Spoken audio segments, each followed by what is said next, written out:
皆さんこんにちは、のばなです。今日はある週末の様子を映しながらアメリカ生活3ヶ月で思ったこと、驚いたことなどをお伝えしたいと思います。あと先週の大型のハリケーンの影響によりサウスカロライナ州に住む私たちの家も停電し、他の地域ではまだまだ停電が続いています。36時間ほど停電しただけで生活が大変でした。日頃当たり前に動いてくれているすべてのもの、そして仕事をしてくださっている方々に本当に感謝の思いが湧いてきました。夏場に冷蔵庫が使えないというのは大変でした。そしてコンロも使えなかったので本当に何もできなかったんですよね。今後もハリケーンはやってきますし、災害のための備えをしっかりとしておこうと思いました。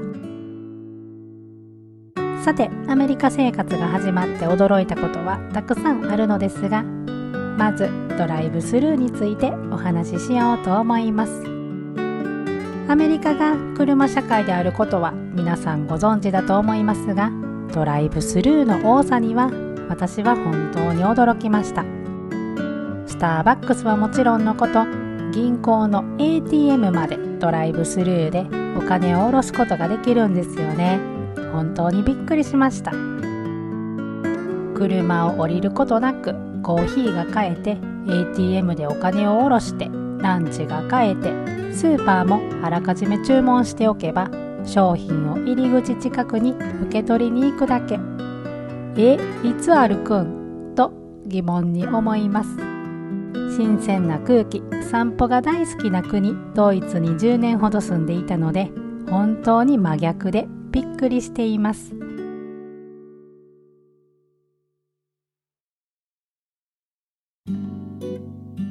でも体づくりに励んでいる人も多くて、ガレージにトレーニングマシンを置いているご近所さんもよく見ます。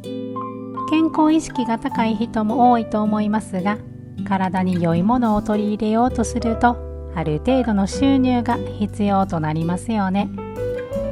というのも、アメリカの物価が高いとは聞いていましたが、冗談抜きで本当に高くて、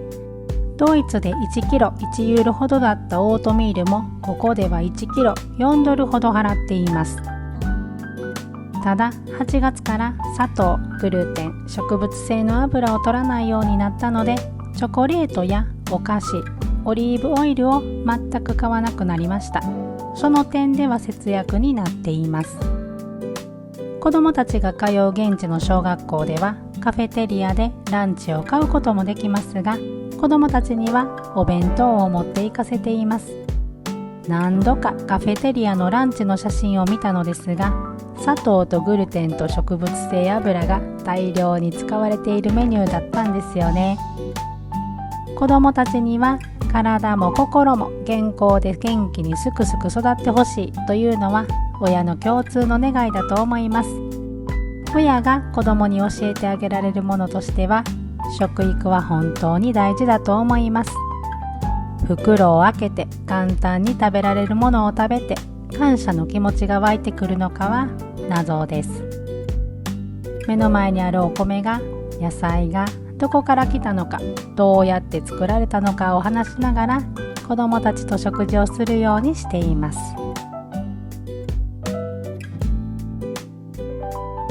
食事に気を配ることは医療費にも関係すると思うのですが、先日子どもたちの歯科検診に行ってきました。レントゲンを取ったり歯石を取ってもらったのですが、2人分で780ドルでした。円に直すと約11万円です。もし日本のように自己負担額3割負担だとしたら、約3万円も払うことになりますよね。どの医療保険に加入しているかで自己負担額は変わるようなのですが、健康でいることが一番の節約方法なんだと思います。私は日本で働いていた時、鼻炎アレルギーがひどくて薬が手放せなかったのですが、当時の食事を思い出すと、やっぱりパスタやパンなどグルテンをよくとっていたし、朝はコンビニで砂糖や植物性油をたくさん含むカフェラテなど買ってよく飲んでいました。アレルギーの薬も結構高いですし、できるだけ薬を飲まないで生きていけるように、普段から何を口にするかは結構気にした方がいいなぁと個人的には思います。アメリカの医療費の高さには本当に驚かされます。治療費が高額すぎて払えなくなり、病気が治らないので悪化、仕事ができなくなり家賃も払えなくなる、そんなことが起きる可能性が高いのがアメリカなのかと愕然としてしまいます。そして最近一番驚いたニュースは、18歳未満の子を持つ親の 45% が借金をしてまでフロリダのディズニーワールドに旅行に行くという内容です。アメリカはクレジットカード社会ですし、クレジットカードを使って返済して個人の信用スコアを上げていくことが大切だということは認識しています。クレジットカードを使うことが重要なのはわかりますが、借金してまでディズニーワールドへ行くという感覚は結構理解に苦しみます。そんな私もクレジットカードは持っています。でもさすがにリボ払いやボーナス払いをしてまでクレジットカードを使おうとは思いません。価値観の違いですね。信用スコアについては皆さんご存知かもしれませんが、信用スコア、クレジットスコアが高いと低い金利で住宅ローンや自動車ローンを組めたりします。逆にスコアが低いとアパートを借りることすら難しいと聞きました。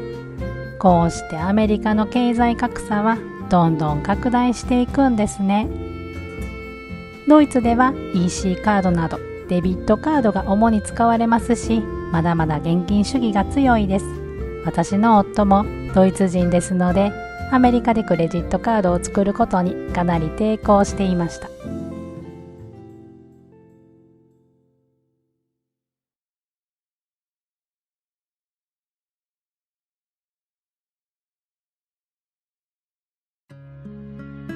2024年も残り3ヶ月。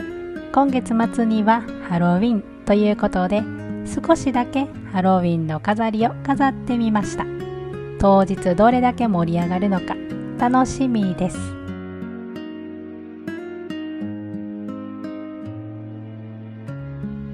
さて、今日もグルテン、植物性の油、砂糖を使わないで料理したいと思います。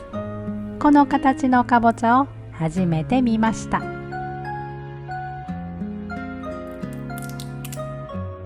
ドイツには北海道という名前のかぼちゃがありましたが、ここでは見かけません。このかぼちゃが美味しいことを願います。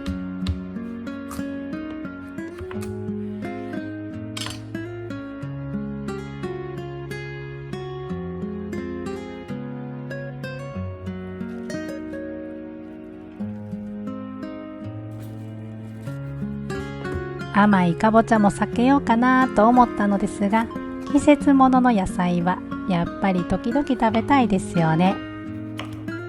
とりあえず味付けに砂糖は使いません。茅野屋のだしと味の母、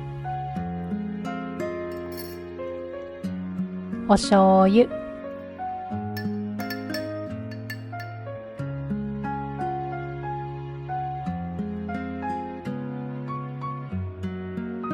少しお水も入れます。さて、おいしく仕上がるでしょうか。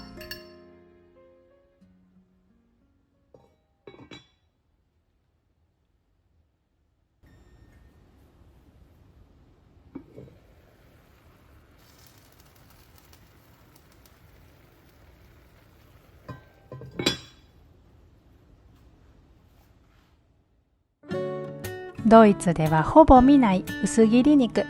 アメリカに来て何がいいって、この薄切り肉が売られていることです。しゃぶしゃぶができるレベルの薄さです。豚肉の薄切り肉はありませんが、牛肉の薄切り肉があるだけでめちゃくちゃありがたいです。植物性の油は使わないので、弱火でお肉から炒めていきます。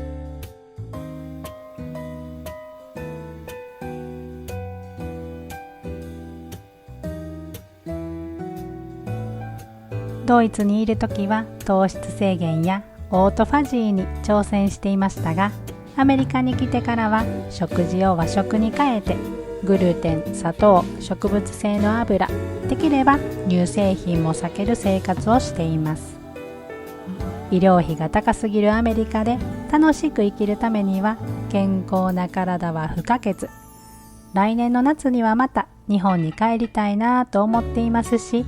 物価が高すぎるアメリカで楽しみながら節約生活を続けていきたいと思っています。子どもたちが成人する頃には夫婦で日本に移住するという目標のために、今できることを一生懸命やっていこうと思います。せっかくアメリカにいるので、英語はちゃんと勉強したいと思います。子どもたち、特に息子はちょっとずつ英語を話せるようになってきていて、聞き取りも私よりずっとできていて本当にびっくりです。ドイツに戻る頃には子どもたちはきっと英語がペラペラなんだろうなと思うと本当に羨ましい限りです。わー、楽しみ。ちょっとこれっぽくない？あ、これやって書いてる。わ、シリじゃん。ありがとう。わー、いい香り。はい。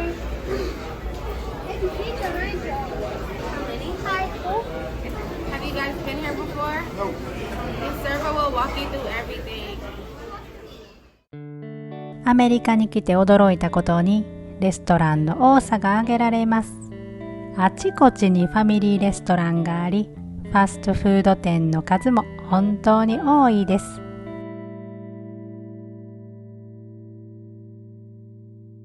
ランチタイムだとファストフード店のドライブスルーに行列ができていたり、スターバックスもいつもドライブスルーのところに何台か車が止まっています。インフラが続いていて、クレジットカードの負債額も史上最高額を記録しているアメリカ。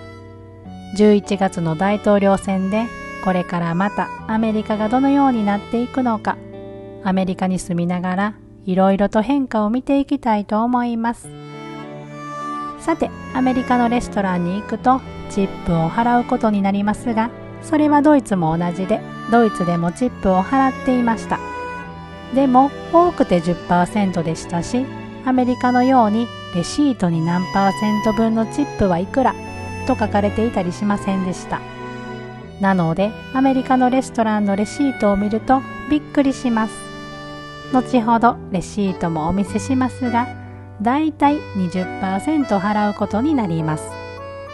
でもウェイターの方々の時給が1ドル、2ドルだという話も聞いたので、感謝の気持ちを込めて 20% 払うのは妥当の金額なのかもしれません。